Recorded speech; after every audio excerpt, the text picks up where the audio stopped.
गोष्ट आहे वारुळवाडी येथील एका रस्त्याची।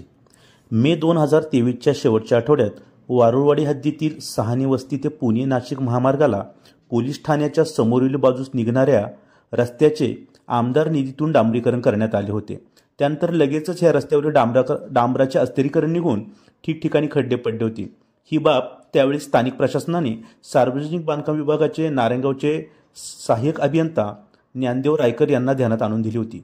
त्यानंतर पाऊस झाल्याने पावसाचे दिवस निघून गेल्यावर संबंधित ठेकेदाराकडून काम करून घेण्यात येईल असे रायकर यांनी सांगितले होते।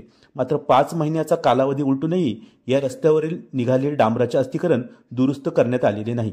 याबाबतचे वृत्त एका प्रसिद्ध दैनिकाने 13 जुलै रोजी प्रकाशित केले होते। एवढेच नव्हे तर दिवाळीपूर्वी सार्वजनिक बांधकाम विभागाचे उपअभियंता केशव जाधव यांनी स्वतः सहाय्यक अभियंता ज्ञानदेव रायकर यांच्याबरोबर सदर रस्त्याची पाहणी करून रायकर यांना संबंधित ठेकेदाराला फोन करून ह्या रस्त्याचे काम करून घेण्याचे आदेश दिले होते। त्यानंतर डिसेंबर महिना संपत आला तरी ह्या रस्त्याबाबत सार्वजनिक बांधकाम विभागाकडून कुठलेही पाऊल उचलण्यात आलेले नाही। विशेष बाब म्हणजे सदर रस्त्याचे काम चालू असताना संबंधित विभागाच्या अधिकाऱ्याने रस्त्याची पाहणी करून त्याची गुणवत्ता तपासणे गरजेचे होते। मात्र तसे झाले असेल की नाही याबाबतही प्रश्नचिन्ह निर्माण होत आहे। सदर रस्त्याच्या कामाचे पैसे संबंधित ठेकेदाराला अदा करण्यात आले असल्याचे बोलले जात आहे।